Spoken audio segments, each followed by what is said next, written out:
Do you think it's true that most of us, many of us, at least some of us, get bothered when we see other people crying?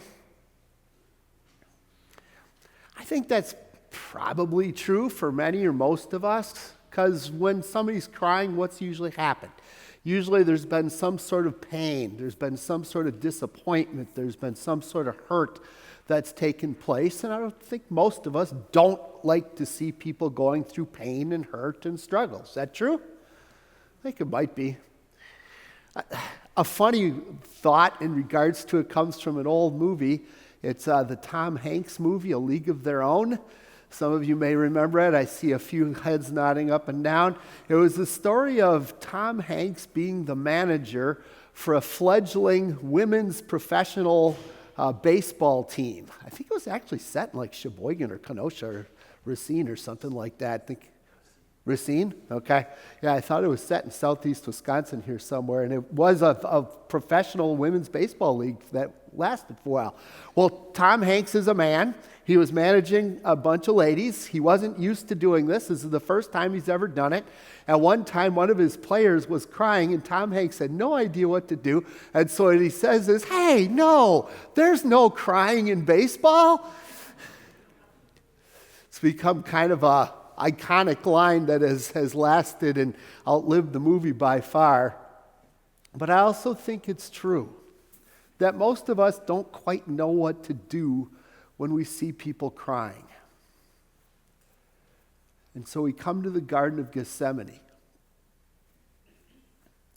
A whole lot has already happened before we reach Gethsemane. It's Maundy, Thursday evening. All the stuff that took place in the upper room has happened. Jesus has washed his disciples' feet. They have sat down to eat the Passover. During the Passover meal, Jesus announces the sad news that one of them is going to betray him. And they're all, "Surely not I, Lord, surely not I, Lord," realizing that any of them were capable of doing it. There's lots of times when the disciples are sort of dorky and don't get it, but this is one where they all got it. Every one of them was capable. Jesus institutes the Lord's Supper. "Take and eat, this is my body. Take and drink, this is my blood of the new covenant." Jesus announced to Peter that Peter would deny him 3 times. And of course, the disciples' reaction, and then, one more thing, that as they're going out, they leave the upper room to travel to Gethsemane, and it seems as if while they're traveling is when Jesus quotes the passage from Zechariah, "Tonight all of you will be scattered because it is written, I will strike the shepherd and the sheep of the flock will be scattered." And all the disciples are strong and vociferous. "No, we won't." And Jesus addresses Peter directly. "Before the cock crows tonight, you're going to deny 3 times that you know me." "No way, Lord. Even if everyone falls away, I never will." And so we get to the garden. And Jesus parks 8 of the disciples. Remember, Judas has left to go get the Jewish religious leaders and the Roman guards. Jesus parks 8 of the disciples somewhere in the garden, takes Peter, James, and John further, and then says to them, "Watch with me while I go over here and pray." Notice at this point, Jesus doesn't say, "Pray for me." Why? Maybe because the work of salvation was a one-man job? That there was only one person who could do it, and that was Jesus, and nobody else could help at all? Maybe.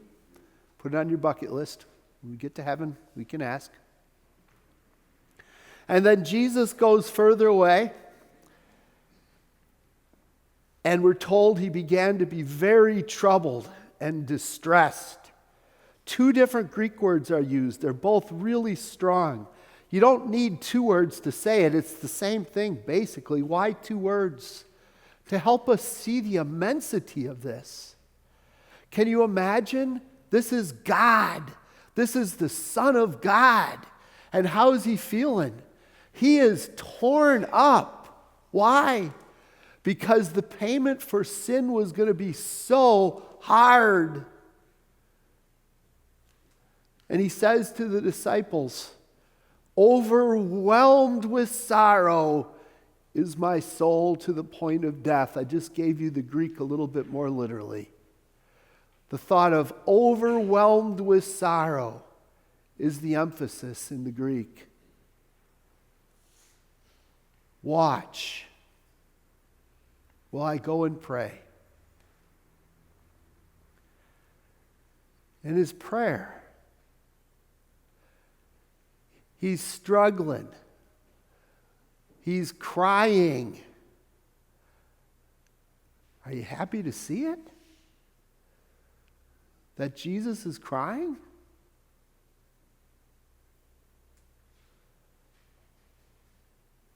Well, I guess that the first answer is no, I'm not happy to see it at all. Why? Because I caused it. Jesus wouldn't be face down there in the Garden of Gethsemane, weighed down with sin, if I wasn't a sinner.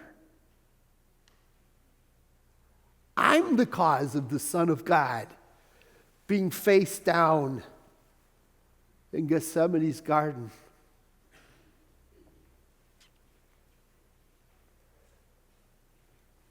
After the first time he prays, he comes back. And what are the disciples doing? Certainly they're keeping watch, right? I mean, Peter has just boasted so proudly, even if all fall away, I never will. Simon, could you not watch with me for 1 hour? Just think of the implication. Simon, you boasted oh so proudly about how you were going to never ever fall away. And now I ask you to keep watch for a short amount of time and you're sleeping?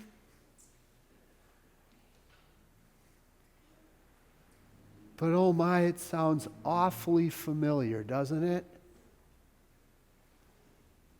How often haven't I too, when temptation is upon me, struggle is upon me, become tired and slept? Jesus is urging to them is watch and pray so that you will not enter into temptation. The word temptation is the same root word for tempter.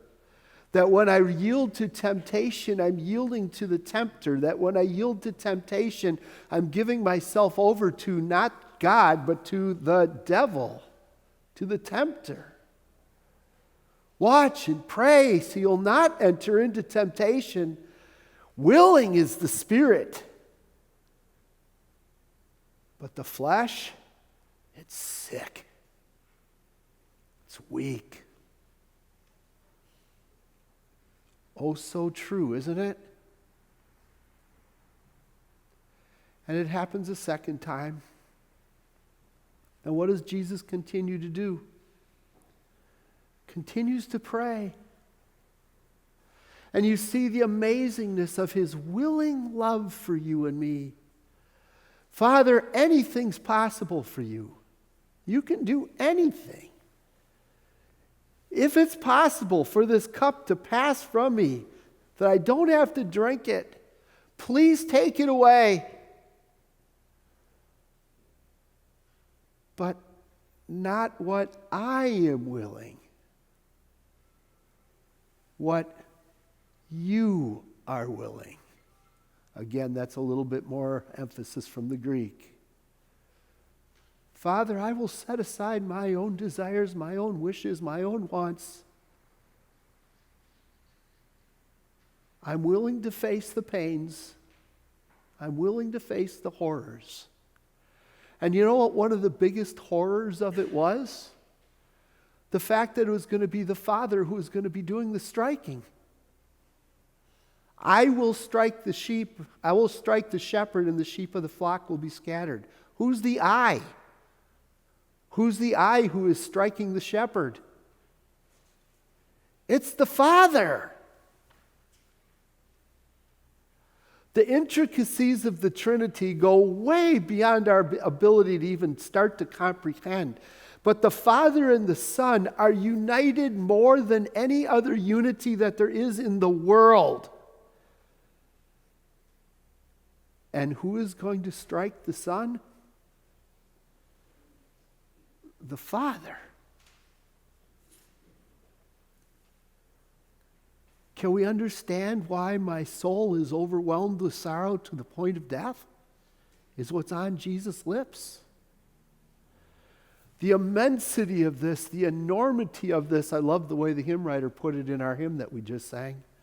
The immensity of this just goes beyond our understanding. And through it all, what are the disciples doing?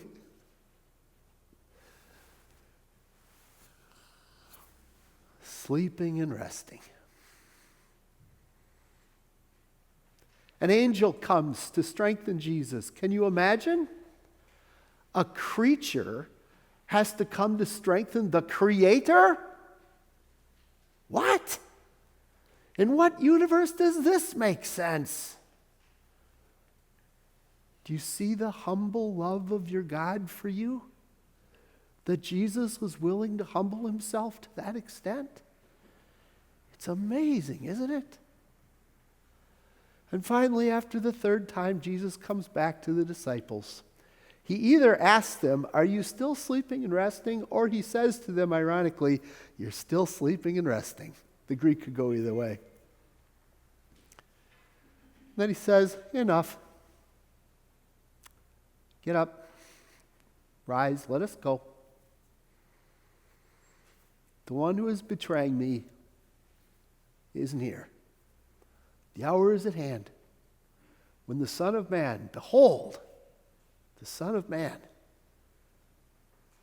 is betrayed into the hands of sinners."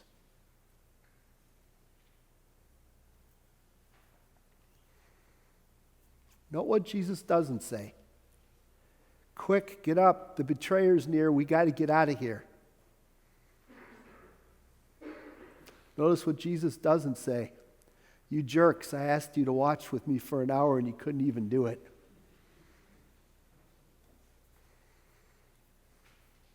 What he does say is the Son of Man is betrayed into the hands of sinners. The New Testament hardly ever uses that term sinners unless it's referring to what we would call really bad sinners. Tax collectors and sinners, prostitutes and sinners is the way that the New Testament or the way the Gospels often use that term. Who are the sinners that Jesus is being handed over to? It's a combination of the church and the state. The church, which should be bringing to people healing and salvation. The state, which is supposed to be establishing and keeping justice, protecting life, and allowing good to happen to those who do good. And what's going to happen? The church, which is supposed to be bringing salvation and healing, is going to bring cursing and condemnation. And the state, which is supposed to be bringing justice and supposed to be protecting life and supposed to be doing good for those who do good, is going to be condemning an innocent man in a terribly unjust fashion. And they're going to do it to the best do-gooder, or should I say good doer, that ever lived. And through it all, what does Jesus do? He keeps walking forward. He keeps walking forward. And yes, he's going to go to Calvary's cross. Why? To die for people like Peter, James, and John, who slept in the garden. To die for people like Judas, who betrayed him, Peter, who denied him. To die for people like you and me, who have also often played around with temptation, failed to run with it, failed to run away from it, failed to pray for strength to fight it. Yes, he even died for the people in that church and the people in that state. Because when he died to pay for the sins of the world. And the depth of his sorrow starts here in Gethsemane with tears. Are we happy to see the tears? Well, like we said, at one level, no, because we know we're the cause. It's our sins that put him on that cross. But at another level, I am oh so glad to see those tears. Because it is proof of Jesus' willing, humble, gracious, forgiving love for you and for me. Oh, thank God for the tears. Amen? Amen. And amen.